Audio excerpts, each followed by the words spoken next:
Yeah, let's get into Rurouni Kenshin 3. So this is Kashin Ryu Reborn. So after having his thought process altered by Kenshin, Yahiko decides to quit pickpocketing, but by doing so, he angers the Kanto Shuei group. Then later we get into an episode. Later in the episode, we get into an issue where we find some ex Kamiya Kashin students who are up to no good. But guys, the episode started with the Yahiko still getting his ass beat by his master boss, who is Gasuke. And then Kaoru actually sees Yahiko getting carried away to the lair. And I was actually pretty impressed with Yahiko during some of this episode. And then he started to annoy me. But the next scene, we kind of go to the Kanto Shuhei group boss kind of talking to Yahiko about the Meiji era, telling him it's all about cold hard cash. Samurai have had to put their pride to the side unless they want to go broke, end up on the street as thieves. And, he's saying like, sometimes they catch a band of thieves, and they all are former samurai. So he's pretty much just trying to break down Yahiko's pride and make him like submit to being a thug. And thank God Yahiko was not having that shit. I was Yeah, really enjoying that.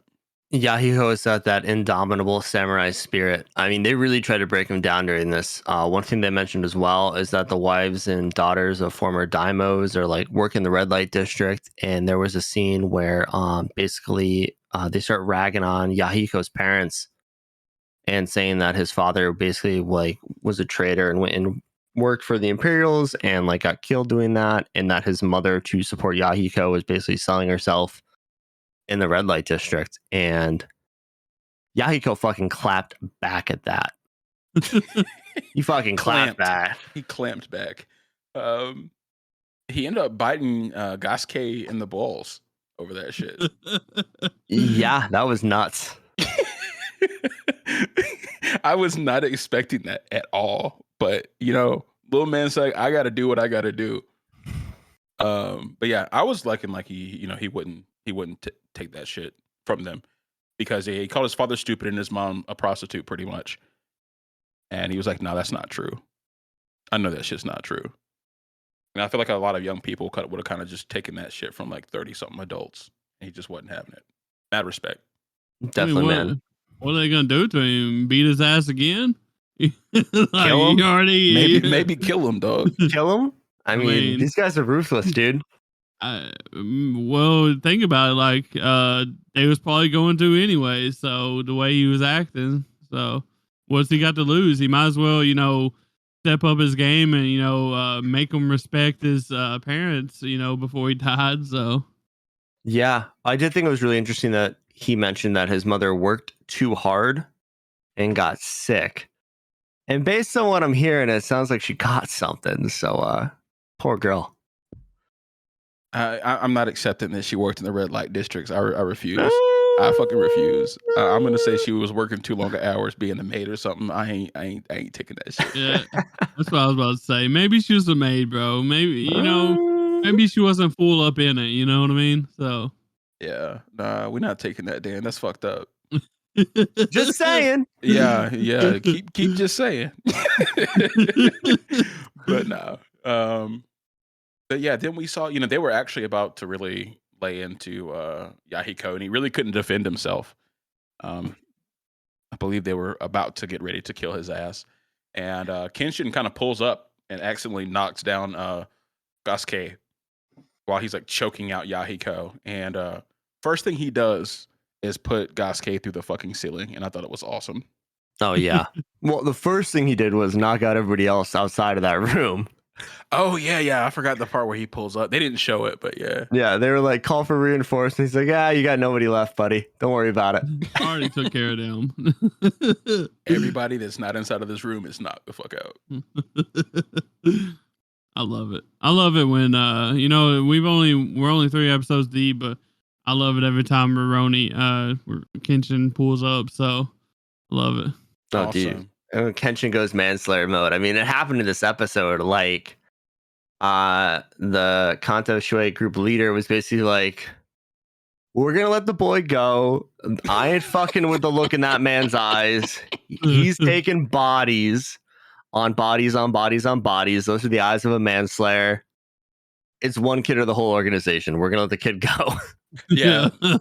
I thought that was a fantastic moment because I mean the boss obviously is he grew up in the Meiji area, so he's seen people with that like look on their face. Maybe some of the younger guys, it's been 12 years. Maybe some of the younger guys don't remember or didn't grow up in that era like that. And so yeah, he just looks at the Kenshin just looks at the boss. He's like, "Nah, yeah, we good, bro. Have him. Keep him, man. It's not Keep even the worth kid. it." Not worth it. So yeah, after that, Kenshin brings Yahiko back to the dojo to be a student. And I think it's really funny because like in Yasuke, or sorry, not Yasuke, Yahiko's head, he's gonna be thinking like, oh, Kenshin's gonna teach me how to be a swordsman. This is fucking awesome. This guy's a badass. And he drops him at the front door, basically like, hey, Kaoru, I found you a student. And Yahiko's like, what the fuck? What do you mean this is my master? So this is a teenage girl, bro. What are you on? I do want to say that Yahiko was okay with being Kenshin's apprentice because Kenshin and him had a talk to where he was like, you're just frustrated that you're not able to defend yourself how you want to, because originally when Kenshin pulls up, Yahiko's even pissed. He's like, I can fight my own battles. I could have fought for myself. He's even being prideful about that, which is a little self-destructive. My boy's got some growing up to do. But I do want to point that out because I think that is very important to understand Yahiko's motivations. Like, I guess just throughout the entire show, is to say he wants to be able to defend himself and those around him. So, but yeah, after that, yeah, this is where Yahiko starts to get on my nerves because Kaoru is trying to be a good person. He's calling her old hag and really just talking shit. He even at one point poked fun at Kaoru for like not having students. Her students didn't come back after the whole Batosai incident. And he saw that he hurt her feelings and like he kind of just like backed off for a second. So he's becoming more dynamic, but he's still at this point in the show where I don't like him. I ended up liking him, a little bit later, but right now I'm not the biggest fan. He's just a brat, dude. Yeah, 100%. Street urchin ass. But yeah, so after that, there's a couple of students, and they show up at the dojo. They're running from the Hishimanji Gurin gang. It's a badass gang name, by the way. It is. Yeah, no, it's kind of fire. And yeah, Kaoru just boxes him up, fucking takes him down real quick. Which you gotta think, Yahiko sounds like, all right, she's got moves. Yeah, she's kind of nice with it. Yeah. Before we keep going, I do want to ask Tyler, what's your thoughts on our boy Yahiko so far? Well, I mean, I think that he's the type of he's the type of character that like, you know how they always say if you really like someone, you're gonna give them a hard time. Yeah. I feel like he's that type of person. I feel like that he kind of likes how do y'all say her name? Kaoru. Kaoru.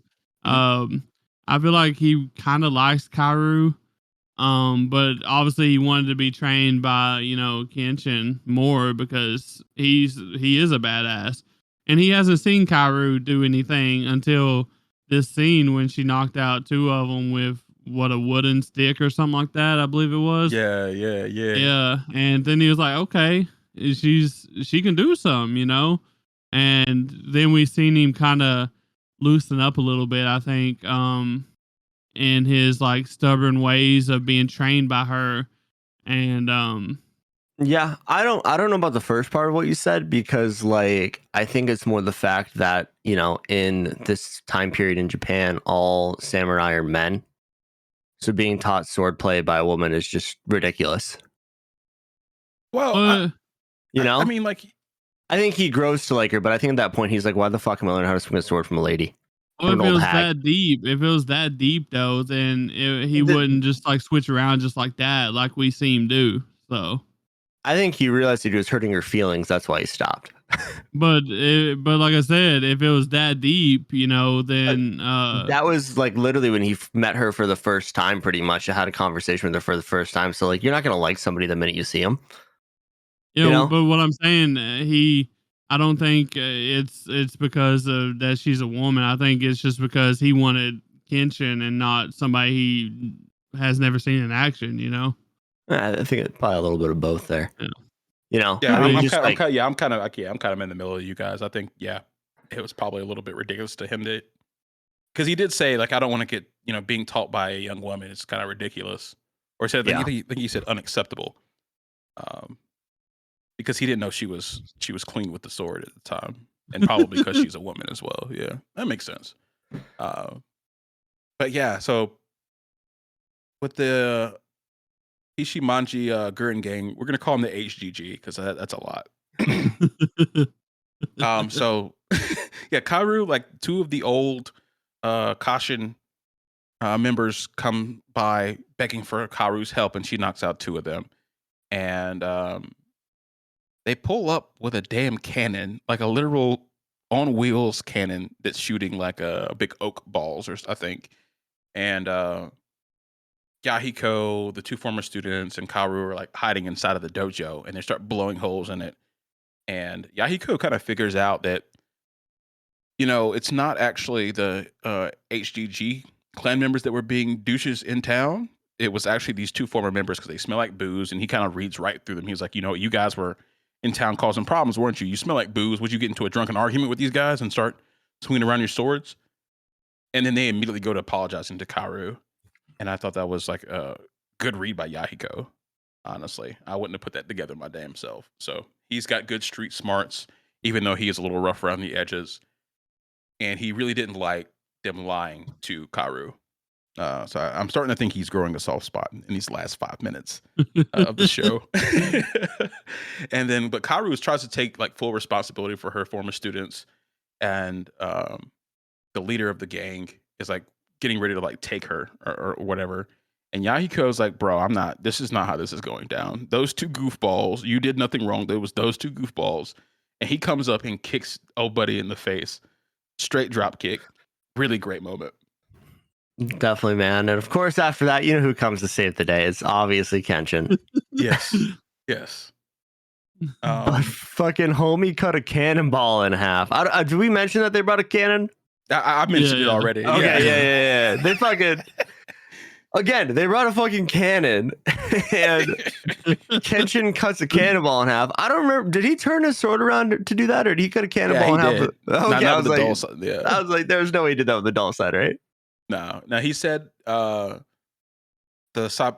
Sakabato mercifully cuts anything other than humans. So he's like, yeah, I'll turn this thing around, just not for y'all's flesh. Which it was pretty badass. I'm not gonna lie. He's always badass, dude. Oh yeah.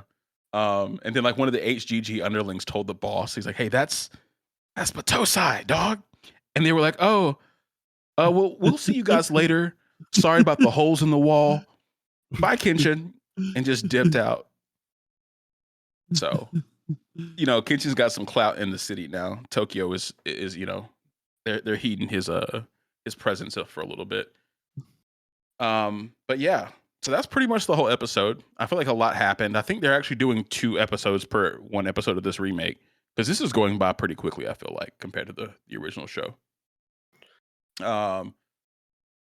Does it kind of seem a little repetitive with Kenshin just like coming in and overpowering people at the moment? I guess it could seem repetitive, but like it's not like it's what was